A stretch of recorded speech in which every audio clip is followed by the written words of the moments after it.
The massive Dreadnought Eternal Supremacy hung in Earth's orbit like a metallic moon, its hull stretching 20 kilometers from bow to stern. Ambassador Sarah Chen pressed her palm against the viewport of the human transport shuttle, watching her homeworld shrink behind them. Blue oceans and white clouds gave way to the cold darkness of space, where hundreds of Dominion warships waited in perfect formation. "Final approach to the flagship," announced Captain Torres from the pilot's seat. His voice carried the weight of defeat that had settled over humanity in the past 6 months. "Ambassador, are you ready for this?" Sarah straightened her formal diplomatic uniform, feeling the weight of the small device hidden in her jacket pocket. As ready as anyone can be to surrender their entire species. The shuttle bay doors of the Eternal Supremacy opened like the jaws of some ancient beast, swallowing their tiny craft whole. As they descended through the atmospheric barrier, Sarah caught her first glimpse of Dominion architecture up close. Everything was designed to intimidate. Towering ceilings, sharp angles, surfaces that seemed to absorb light rather than reflect it. The message was clear. Resistance was futile. A formation of Dominion soldiers waited as their shuttle powered down. Each stood over 7 feet tall, their exoskeletons gleaming with integrated weaponry. Their faces were hidden behind featureless masks that reflected Sarah's image back at her in distorted fragments. High Commander Zephyx emerged from their ranks, his forearms spread wide in what the Dominion considered a gesture of magnanimous welcome. His species, the Kethvar, had been among the first to join the Dominion willingly over 1,000 years ago. Now they served as the Empire's primary administrators. "Ambassador Chun," Zephyx's voice rumbled through his translator device, "welcome aboard the Eternal Supremacy. I trust your journey was comfortable." "As comfortable as can be expected," Sarah replied, stepping down from the shuttle. "Thank you for your hospitality, High Commander." Zephyx's 4 eyes studied her with unsettling intensity. "You humans continue to fascinate me. Even in defeat, you maintain your dignity. Most species arrive here broken, begging for mercy, yet you stand before me as if you were here for a business negotiation." "Perhaps that's exactly what this is," Sarah said quietly. The High Commander's laugh was like grinding metal. "Indeed, the business of surrender. Come, the Council of Supremacy awaits your signature on the Articles of Absorption. Your species will find life under Dominion rule quite pleasant. I assure you, we are not conquerors, we are unifiers." As they walked through the corridors of the massive ship, Sarah observed everything with careful attention. Holographic displays showed the current status of the Dominion fleet. Over 50,000 ships spread across the galaxy, maintaining order on 10,000 worlds. The scale was breathtaking and terrifying. "Tell me, High Commander," Sarah said as they entered a transport tube that began carrying them toward the ship's center. "In all your years of expansion, have you ever encountered a species that truly surprised you?" Zephyx considered the question. Surprised? Perhaps the Veltar of the Andromeda sector. They managed to hold out for nearly 3 years before accepting absorption. Their quantum weaponry was quite innovative, and yet they still fell. They all fall, Ambassador. It is the natural order. The strong guide the weak toward prosperity and peace. Your Earth will be transformed into a jewel of civilization within a generation. The transport tube opened onto a vast ceremonial chamber. The Council of Supremacy sat in a semicircle on elevated platforms, representatives of the 12 most powerful species within the Dominion. At the center of the chamber stood a crystalline podium where the Articles of Absorption waited, already prepared with Earth's coordinates and population data. Sarah walked forward, her footsteps echoing in the cavernous space. Each member of the Council watched her with predatory interest. She had studied their files extensively. The Theks with their cybernetic implants, the gas form race in their containment suits, the insectoid hive queen speaking in unison. All former conquerors who had found it more profitable to join the Dominion than fight it. "Humans of Earth," announced Supreme Chancellor Vortak from his position at the center of the council, his voice amplified to fill the chamber. "You stand at the threshold of a new age.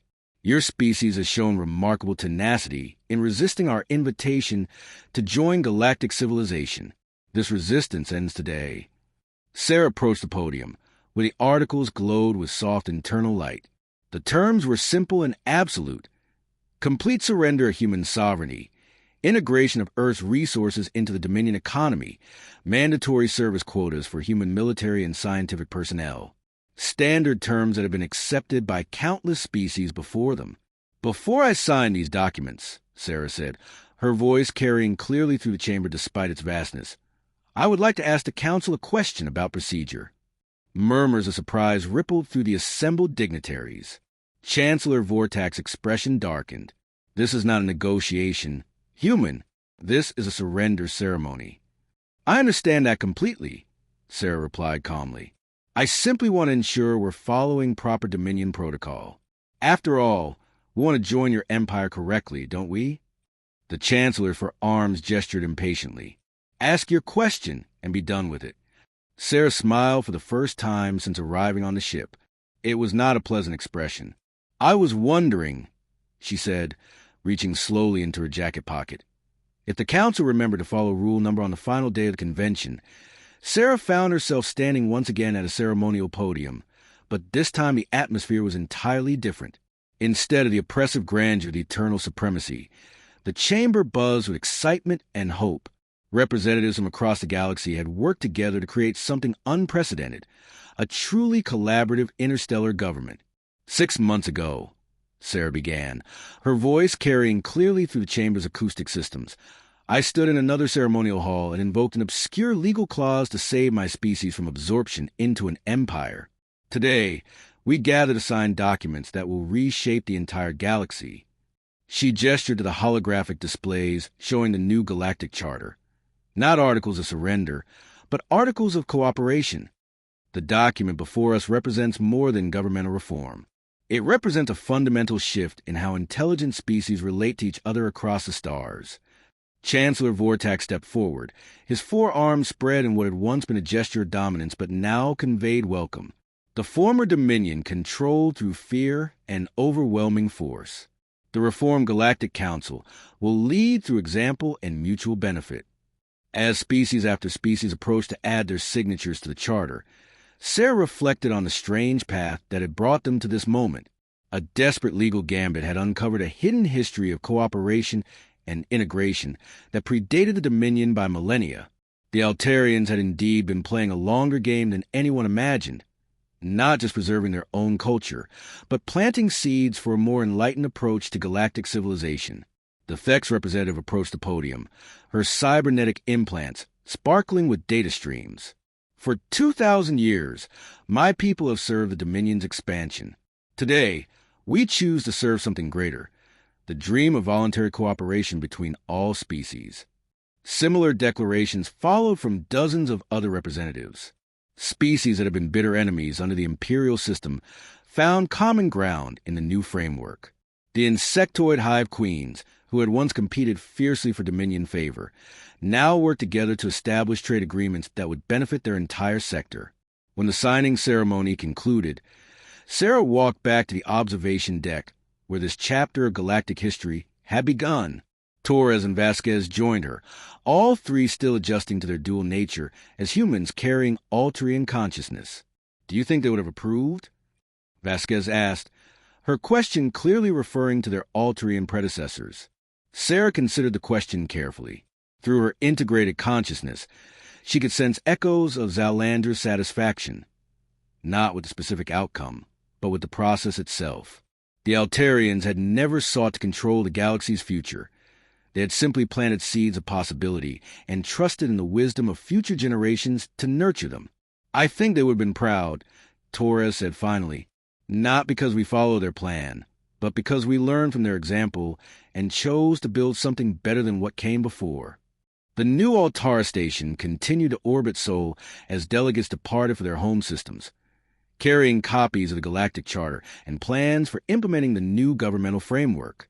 But the station itself would remain, serving as both a symbol of cooperation and a practical meeting place for the ongoing work of galactic governance. Earth, meanwhile, had become something entirely unexpected. Not a conquered world, or even a simple member state, but a bridge between the galaxy's past and future. Humans, with their unique blend of natural development and Altarian integration, found themselves uniquely suited to help other species navigate the transition from imperial rule to collaborative governance.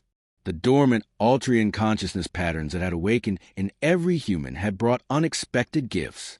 Human scientists were making breakthrough discoveries in fields ranging from faster-than-light communication to sustainable terraforming technologies. Human diplomats, drawing on both species' accumulated wisdom, were helping to resolve conflicts that had festered for centuries under Dominion rule. But perhaps most importantly, humanity had learned to ask the right questions. Not how can we win, but how can we all succeed together? As Sarah watched the last of the diplomatic transports depart from New Altara, she reflected on the simple truth that had started this entire transformation. The Dominion had believed that rule number 1 was about following proper procedures and maintaining legal authority. They had been wrong. Rule number 1, as the Altarians had understood long ago, was much simpler and far more powerful. Never underestimate the potential for cooperation to overcome conquest, for wisdom to overcome force, and for hope to overcome fear. The galaxy was still vast and full of unknowns. There would be new challenges, new species to meet, new problems to solve. But for the first time in millennia, those challenges would be met not by a single overwhelming empire, but by a true community of worlds working together toward common goals. Sarah smiled as she watched the stars beyond New Altara's viewports. The future was uncertain, but it was also full of infinite possibility. And sometimes that was exactly what the galaxy needed. The Dominion had thought they won when humanity appeared to surrender. They had forgotten rule number 1. In a universe of infinite diversity and potential, the greatest victories come not from conquering others, but from helping them discover what they can become when they're truly free to choose their own destiny. Humanity had remembered that rule just in time. Now it was time to teach it to the rest of the galaxy. The silence that followed Sarah's question stretched across the ceremonial chamber like a held breath. Chancellor Vortak's expression shifted from impatience to confusion, then to something approaching concern. Rule number 1, he repeated, his synthesized voice betraying the first hint of uncertainty Sarah had heard from any Dominion official. What are you referring to, human? Sarah withdrew her hand from her pocket, revealing a small, crystalline device that pulsed with the same soft light as the articles of absorption. The assembled council members leaned forward on their platforms, their various sensory organs focusing intently on the object. The Galactic Codex of Conquest, Sarah said, holding the device up for all to see. Established by the Dominion itself in the 3rd millennium of expansion. Rule number 1, Section A, Subsection 1. Before any absorption ceremony may commence, the conquering force must verify that the target species is not already bound by prior diplomatic treaties with existing Dominion member states. High Commander Zephyr stepped forward, his forearms now held rigidly at his sides. Impossible. Our intelligence networks have monitored Earth for over 2 centuries. You have had no contact with any galactic civilizations. Haven't we? Sarah activated the device, and a holographic projection filled the air above the crystalline podium. The image showed a star map of the local galactic sector, with Earth highlighted in blue. But now, connecting Earth to a distant system in the Vega sector, was a golden line that pulsed with official Dominion treaty markers. The council erupted in chaos. Representatives began speaking rapidly in their native languages, their translators struggling to keep pace with the sudden flood of communication. Chancellor Vortak slammed his primary fist against his platform, the sound echoing like thunder. "Silence," he roared. "This is some form of deception. Humans do not possess treaty-grade holographic technology." "You're absolutely right," Sarah agreed pleasantly. "We don't. This projection is being generated by a Class 7 Dominion diplomatic beacon, registered to the Altarian Collective under Treaty Reference Number 847 Delta Prime, established 437 years ago." The name hit the chamber like a physical blow. The Altarian Collective had been one of the Dominion's most valued member states, renowned throughout the galaxy for their advanced scientific capabilities and their network of deep space monitoring stations. They had vanished mysteriously over 4 centuries ago, leaving behind only empty worlds and unanswered questions.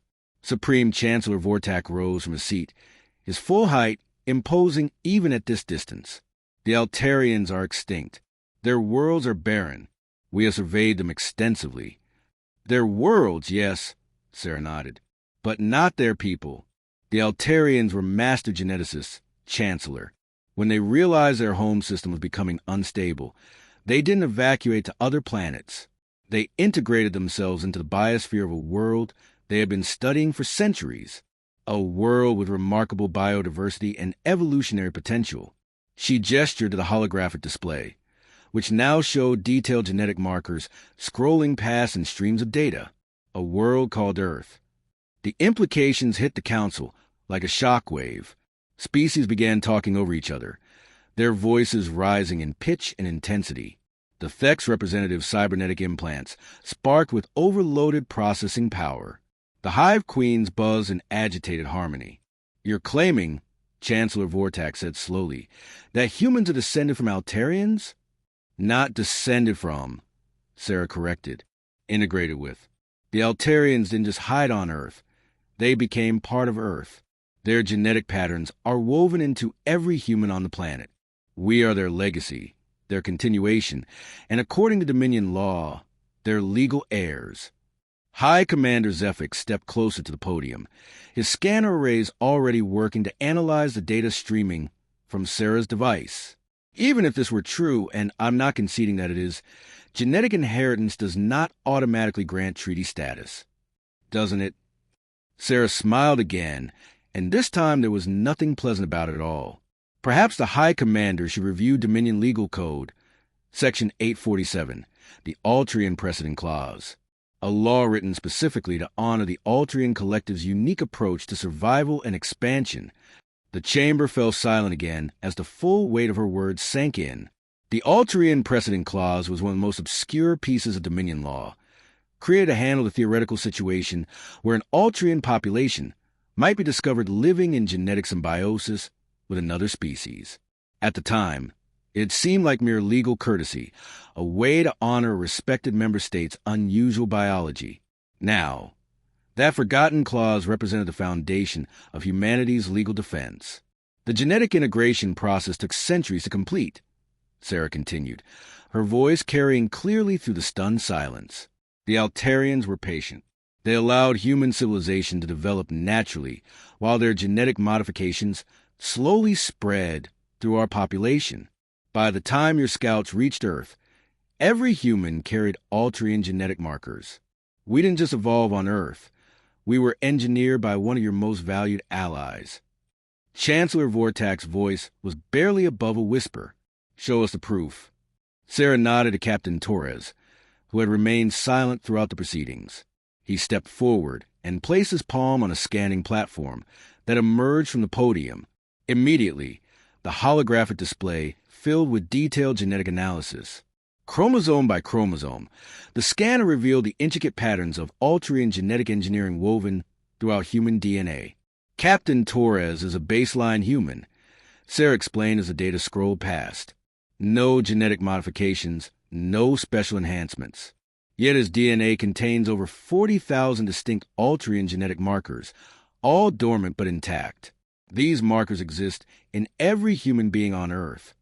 The scanning continued for several minutes, each revelation more damning than the last. The Altarian genetic patterns weren't random insertions. They were carefully designed improvements to human physiology, psychology, and cognitive function. Improvements that had been dormant for centuries, waiting for the right trigger to activate. According to the Altarian Precedent Clause, Sarah said as the scanning concluded, any species carrying Altarian genetic integration automatically inherits full member status within the Dominion, including all rights, privileges, and protections afforded to established member states. She reached into her other pocket and withdrew a second device, this one bearing the official seals of the Dominion Legal Council. I have here a formal petition for recognition of humanity's status as the legal heirs of the Altarian Collective. The petition was filed through proper channel 6 months ago and is currently under review by the Supreme Legal Tribunal. The chamber exploded into chaos once again. This time, however, the tone was different. What had begun as confusion and disbelief was rapidly transforming into something approaching panic among the council members. 6 months ago, Chancellor Vortax repeated slowly, before our fleet arrived at Earth. Before your invasion began, Sarah confirmed, which brings us to another interesting legal point. Under Dominion law, No military action may be taken against a species while their legal status is under tribunal review. Every ship in your fleet, every act of aggression against Earth, every threat made against human civilians, all of it constitutes a violation of Dominion legal code. The silence that followed was absolute. Even the background hum of the ship's system seemed to fade as the full scope of the situation became clear. Sarah stood alone at the podium, surrounded by the most powerful beings in the galaxy, and smiled. The emergency session of the Dominion Legal Tribunal convened within hours of Sarah's revelation. The Eternal Supremacy's conference chamber had been hastily converted into a courtroom, with holographic representations of the tribunal's 7 supreme justices appearing on elevated platforms. Each justice represented a different era of Dominion expansion, their species chosen for their reputation for impartial legal interpretation. Sarah sat at the defendant's table, though in this case, she represented the accusers. Across from her, a team of the Dominion's finest legal minds scrambled through database after database, searching for precedents that might overturn humanity's claim. Chief Justice Zarmoth, a crystalline being whose thoughts appeared as shifting patterns of light within his translucent body, called a session to order. This tribunal recognizes a petition of a human species for recognition as legal heirs to the Altarian collective. Prosecutor Vex Halley, present your arguments. Prosecutor Vex Halley, a member of the Dominion's legal enforcement caste, rose from her position at the opposing table. Her species, the Zektai, were known throughout the galaxy for their ability to process legal documents at superhuman speeds. She had spent the past 6 hours reviewing every aspect of humanity's claim. Honored justices, Vex Halley began, her voice carrying the mechanical precision of her translator implant. The human petition rests on 3 fundamental claims. First, that the Altarian collective genetically integrated with the human species. Second, that this integration grants humans inheritance rights under the Altarian Precedent Clause. Third, that the current military action against Earth violates Dominion legal protocols. She activated a holographic display showing the genetic analysis from the ceremonial chamber. While the genetic evidence is compelling, the prosecution contends that genetic modification does not constitute legal inheritance. The Altarians were not human ancestors. They were genetic engineers who used humans as subjects. Objection, Sarah said, rising from her seat. The prosecution misrepresents the nature of Altarian integration. These were not experiments conducted on humans. They were Altarians becoming human. Justice Colvirin, whose species communicated through pheromone releases that were translated into audible speech, addressed Sarah directly. Explain this distinction, human advocate. Sarah activated her own holographic display, showing detailed brain scans from multiple human subjects. The Altarian integration process didn't just modify human DNA. It preserved Altarian consciousness patterns within human neural structures. Every human being carries dormant Altarian memories, knowledge, and personality fragments. We are not their experiments. We are their chosen form of survival. The revelation sent shockwaves through the tribunal chamber. Several of the justices began conferring in rapid, untranslatable exchanges. The implications were staggering. If true, it meant that every human on Earth was essentially a dormant Altarian consciousness waiting to be awakened. Demonstrate this claim, demanded Justice Velterra, whose aquatic species required a specialized atmospheric tank for these proceedings. Sarah nodded to Captain Torres, who had been fitted with a specialized neural interface during the recess. Captain Torres has volunteered to undergo temporary activation of his dormant Altarian consciousness patterns. The procedure is reversible and causes no permanent damage to human neural pathways. The neural interface hummed to life, sending carefully calibrated signals into Torres's brain. For a moment, nothing happened. Then his eyes opened, but they were different, ancient knowing, filled with memories that span millennia. When he spoke, his voice carried harmonics that no human throat should have been able to produce. Greetings, Council of Justice. I am Veltherin, former science director of the Altarian Collective. I have been sleeping within this human consciousness for 437 years, 3 months, and 18 days. The chamber fell silent. Even the prosecution team stopped their frantic research to stare at Torres, or rather, at the Altarian consciousness that had awakened within him. "Veltherin," Chief Justice Zarma said slowly, "you are recorded as being among the Altarians who vanished during the Great Disappearance. We mourned your entire civilization." "We did not disappear," the consciousness within Torres replied. "We evolved. When our star began showing signs of instability, we realized that traditional evacuation was insufficient. The Altarian way of life, our culture, our accumulated knowledge, all of it would be lost if we simply relocated to new worlds." The being that had been Torres gestured to the assembled tribunal. "So we chose integration. We spent 2 centuries preparing humanity for our arrival, subtly guiding their genetic development, ensuring compatibility. When we finally made contact, it was not as conquerors or refugees. It was as partners in evolution." Prosecutor Vex Halley stood abruptly. "Even accepting this testimony, the legal question remains."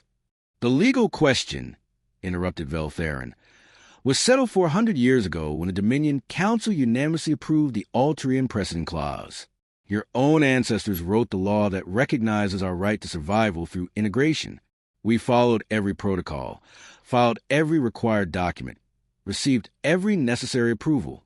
Chief Justice Zarmata's light patterns shifted to deeper hues, indicating intense concentration. "You claim to have filed integration documents 4 centuries ago. Not claim, demonstrate." Veltherin activated systems within the neural interface that Sarah hadn't known existed. Suddenly, the chamber filled with holographic documents bearing the official seals of the ancient Dominion Council. Contract after contract, approval after approval, all of them authorizing the Altarian Collective's integration with the human species of Earth. These documents predate the current Dominion legal database by 3 centuries. Justice Colviran observed, her pheromone releases indicating astonishment. "They were archived in the deep legal vaults," Veltherin explained, "accessible only to Altarian legal representatives or their designated heirs, which, according to these very documents, includes any human carrying Altarian genetic integration, namely, the entire human species." The prosecution table erupted in hurried conferences. Vex Halley's team was rapidly discovering that their case was built on quicksand.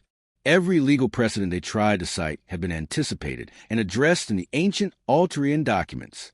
Furthermore, Veltherin continued, the current military action against Earth constitutes a violation of Dominion Statute 1247 Alpha, which prohibits aggressive action against any world containing active Altarian populations without specific authorization from the Altarian Legal Council.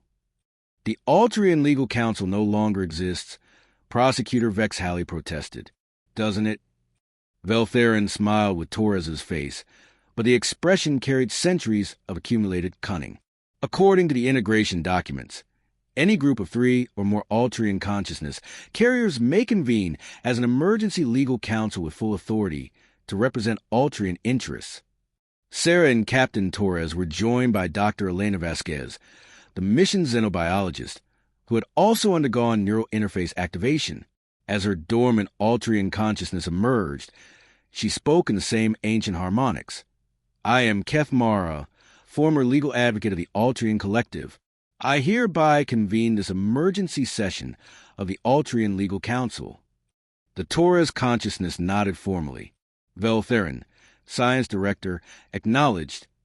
Sarah felt the neural interface activate systems she hadn't known she possessed. When she spoke again, her voice carried the same timeless authority. Zalandra, former cultural preservation specialist, acknowledged. The Altarian Legal Council is now in session. The 3 humans stood together, their bodies hosting consciousness patterns that predated most of the civilizations in the chamber. When they spoke in unison, their words carried the full legal authority of a Dominion member state. "By the power vested in us under the Altarian Precedent Clause, we hereby demand the immediate cessation of all hostile actions against Earth and the recognition of humanity as the legitimate heirs of the Altarian Collective." The silence that followed was broken only by the sound of Prosecutor Vex Halley's stylus clattering to the floor. Chief Justice Zarmata's crystalline form pulsed with rapid light patterns as he conferred with his fellow justices through encrypted quantum channels.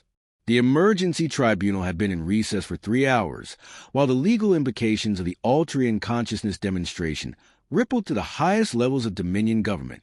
Sarah sat in the defendant's preparation chamber, the neural interface now deactivated.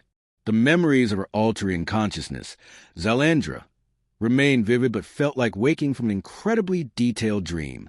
Captain Torres and Dr. Vasquez were experiencing similar disorientation as their own dormant personalities settled back into unconsciousness. "How long have you known?" Torres asked quietly, rubbing his temples where the interface connections had left small, healing marks. "About the Altarian integration?" 6 years, Sarah replied. A deep space monitoring station picked up signals from one of their hidden archives. It took our best cryptographers 3 years to decode even basic portions of the data. Dr. Vasquez leaned forward in her chair. "But how did you know the integration had worked? How did you know we all carried their consciousness patterns?" Sarah's smile was grim. "We didn't. Not until today. The neural interface technology was reverse engineered from Altarian archives, but we had no guarantee it would actually work on unmodified humans. You too volunteered to undergo a completely experimental procedure based on nothing more than theoretical genetics and desperation." The weight of that revelation settled over them. The entire human species' freedom had depended on a technological gamble that could have failed catastrophically. Torres let out a shaky breath. "Well, it worked. The question is, what happens now?" Before Sarah could respond, the chamber door opened and High Commander Zephyx entered, flanked by 2 of his elite guards. His 4 arms were held in a neutral position, but his body language suggested barely controlled frustration. "Ambassador Chen," he said formally, "the tribunal has reached a preliminary decision. They wish to speak with you privately before announcing their ruling." Sarah stood, straightening her diplomatic uniform. "Just me?" The justices were specific. The human legal representative only. As they walked through the corridors of Eternal Supremacy, Sarah noticed changes in the ship's atmosphere. The crew members they passed moved with less certainty, their conversations hushed and urgent. Word of the tribunal proceedings was spreading, and with it, questions about the fundamental assumptions underlying Dominion expansion policy. The private chamber where the justices waited was smaller than the main tribunal hall, but no less imposing. The 7 holographic figures arranged themselves in a circle around Sarah, their various forms of alien communication, creating a symphony of translated voices. "Ambassador Chen," Chief Justice Zarmot began, "this tribunal faces an unprecedented legal situation. Your species' claim is technically valid under current Dominion law, but accepting it would create complications that extend far beyond Earth status." Justice Velterra's aquatic form rippled with agitation. "If we recognize humanity as Altarian heirs, we establish a precedent that could destabilize the entire Dominion legal framework. How many other species might have similar hidden integrations? How many worlds might suddenly claim member status based on genetic archaeology?" "With respect, your honors," Sarah replied, "those concerns, while valid, don't change the legal reality of humanity's situation. The Altarians followed proper procedures. Their integration was authorized and documented according to the legal standards of their time. Justice Colviran released a complex pheromone blend that translated as deep concern. The prosecutor has raised another issue. If we accept that humans are Altarian heirs, what of the human civilization that develop independently? Does recognizing your Altarian heritage negate your human identity?" The question struck at the heart of something Sarah had been grappling with since the proceedings began. "Your Honor, I believe that question misunderstands the nature of what the Altarians accomplished. They didn't replace human consciousness. They enhanced it. Every human achievement, every cultural development, every technological breakthrough in our history was made by minds carrying both human intuition and Altarian wisdom." She activated a small holographic display showing Earth's history. Our rapid technological advancement, our unusual resilience in the face of challenges, our capacity for both cooperation and independence. These aren't accidents. They're the result of 2 species working together across centuries, even when the human half wasn't consciously aware of the partnership. Chief Justice Zarmata's light patterns shifted to indicate careful consideration. "You're suggesting that human civilization is actually a hybrid creation?" I'm saying that the distinction between human and Altarian becomes meaningless when you realize they chose to become part of the same story, Sarah replied. The Altarians didn't want to preserve their civilization by imposing it on another species. They wanted to create something new, something that honored both their accumulated wisdom and humanity's unique potential. The justices conferred again in their rapid, encrypted exchanges. When they refocused on Sarah, Justice Velterra spoke for the group. The Tribunal is prepared to recognize humanity's status as Altarian heirs, but we require assurances regarding your species' intentions. The Altarians were known for their technological sophistication and strategic thinking. A species with their capabilities could pose a significant threat to galactic stability. Sarah had been expecting this question. Your honors, may I demonstrate something? At their assent, she activated her communication device and spoke a single word in a language that predated most galactic civilizations. Awaken. Across the galaxy, on Earth and throughout the solar system, every human being suddenly experienced a moment of perfect clarity. Dormant neural pathways that had been silent for centuries came online in a gentle wave of activation, not the forced awakening that Torres and Vasquez had experienced, but a natural flowering of consciousness that had been building toward this moment for 400 years. The change was subtle but profound. Human scientists working on interstellar propulsion suddenly understood concepts that had been just beyond their grasp. Engineers found solutions to problems that had stymied them for years. Philosophers began to comprehend questions about consciousness and existence that had puzzled them since the dawn of human thought. The Altarian integration was never meant to create a race of warriors or conquerors, Sarah explained as the Tribunal monitored the gentle awakening taking place across human space. It was designed to create explorers, scientists, and teachers. The Altarians were always more interested in understanding the universe than controlling it. Justice Zarmotha's patterns brightened with what Sarah had learned to recognize as approval. The neural patterns we're detecting from Earth show no aggressive enhancement, no military applications, only expanded cognitive capacity and enhanced problem-solving abilities. The Altarians learned something important during their centuries in the galaxy, Sarah continued. True strength comes not from conquering others, but from understanding them. That's why they chose integration over isolation, cooperation over domination. The 7 justices fell silent for several long minutes.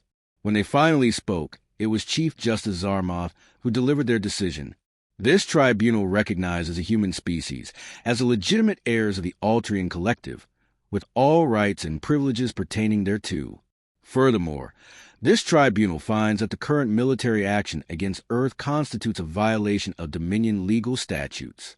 All hostile forces will withdraw from human space immediately. Sarah felt a wave of relief, so intense it was almost physical. But the Chief Justice wasn't finished. However, the tribunal also recognizes that this decision creates unprecedented complications for Dominion governance.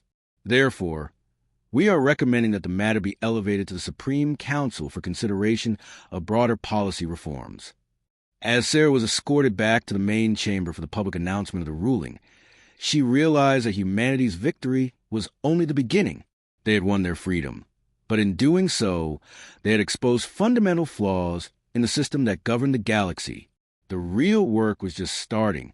6 months after the tribunal's ruling, Sarah stood on the observation deck of the newly constructed new Altar station, watching as representatives from across the galaxy arrived for the Constitutional Convention.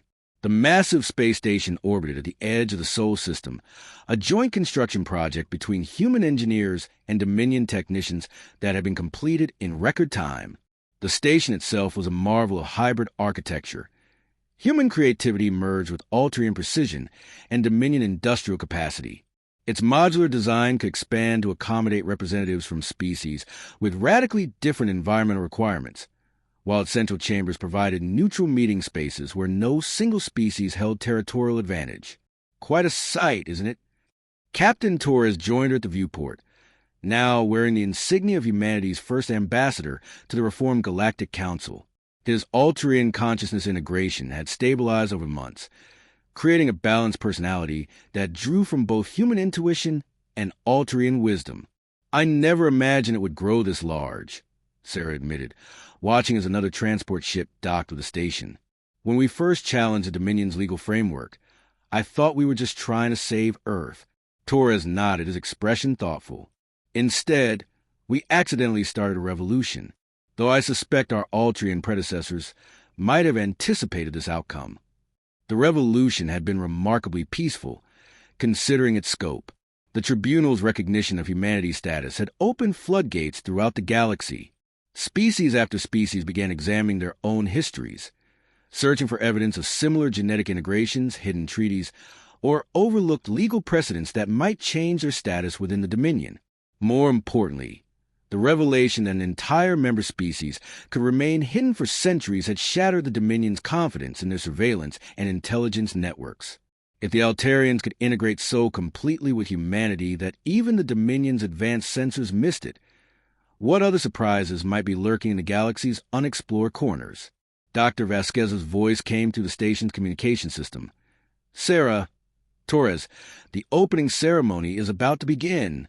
They're requesting both of you on the main platform." The central chamber of New Altara had been transformed into the largest diplomatic venue in galactic history.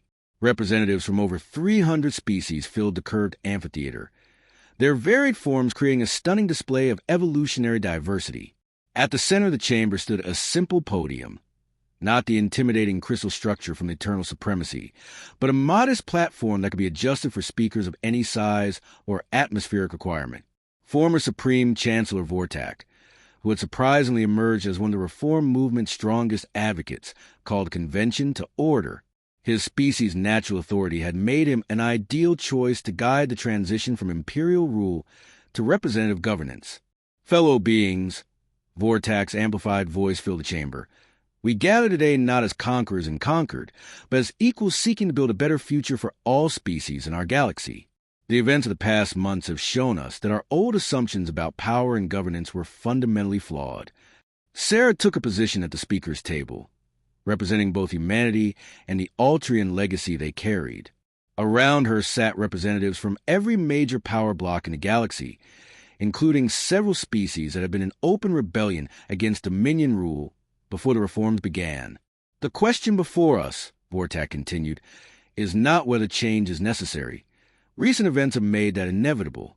The question is what form that change should take." The debates that followed were unlike anything in recorded galactic history. For the first time, species that had been subject to the Dominion found themselves equal partners in shaping the future of interstellar civilization. The discussions were passionate, sometimes heated, but always conducted with a respect for diverse perspectives that would have been impossible under the old imperial system. High Commander Zephyx, representing the Kethvar military caste, presented the security concerns. Reform is necessary, but we cannot ignore the practical challenges of governing a galaxy. Some form of central authority is required to prevent the chaos of unrestricted conflict between species. The response came from an unexpected source. Veltherin, speaking through Captain Torres with the accumulated wisdom of Altarian diplomatic experience. Central authority need not mean imperial control. The old Altarian collective operated on principles of voluntary cooperation and mutual benefit. Species joined not because they were conquered, but because membership offered advantages that outweighed the cost of independence. Dr. Elena Vasquez, now speaking with her integrated Kethmara consciousness, added, "The key is ensuring that any central authority serves a member species, rather than the reverse. Governance should be a service provided to willing participants, not a dominion imposed on subjects." Over the course of 3 weeks, a new framework slowly emerged from the debates. The reformed Galactic Council would operate on principles of voluntary membership and consensual governance. Species could join, leave, or modify their level of participation based on their own interests and values. Military forces would be organized as peacekeeping services rather than conquest fleets. Trade and technology sharing would be incentivized rather than mandated. Most importantly, the new system included safeguards against the concentration of power that had enabled the Dominion's imperial expansion. No single species could control more than 15% of the Council's voting power. Decisions affecting entire sectors required supermajority approval. And a permanent legal review board, modeled on the Tribunal that had recognized humanity's rights, We ensure that all actions conform to established galactic law.